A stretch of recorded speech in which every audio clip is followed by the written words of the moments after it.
Mintinong ba kajala Meghalaya konrad ke sangma ulong ba kajelang ka kanhun ki MLA ka sarkar Meghalaya Democratic Alliance kalai halor no confident motion pyrshah Lamphang yang dapat hoain kajala habakren hakilat pathai kubor hadin kajelang mintinong ba ulong ba kimat ekren ki debej halor kimat kibala banwan mi hakador bar senrai ka yang dapat hoain kaban sedang nadu ksputrik unailur arajar arpuai ulong balai kren halor kimat ki bapunwet yak songsuk songsan ka jingtuwa pun kelai ka kernet ka bandriu ka artis sencar ka India bat kiwe.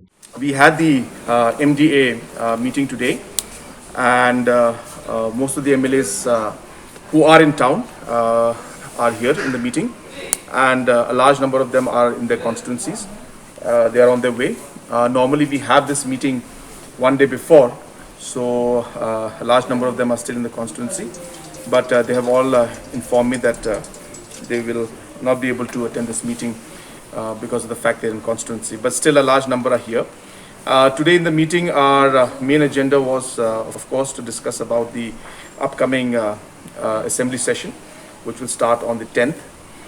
We have briefed the honorable MLAs of the MDA on the different issues that are there that we can expect in the session. At the same time, we briefed them also about the overall situation that's prevailing in the state.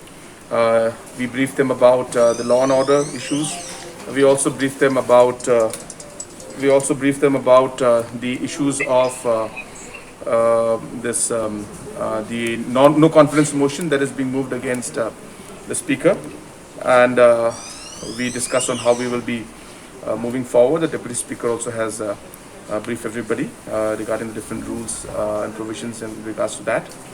So these discussions took place. We also discussed about the 6th schedule amendment. Some of the MLAs wanted clarification on that issue. So those have been clarified also to the MLAs. And apart from that, there were certain other issues that the MLAs had raised at the individual level. So those were discussed. So it was mainly, as I said, the entire objective was to bring the MDA partners together to prepare for the upcoming session, which is starting on the 10th.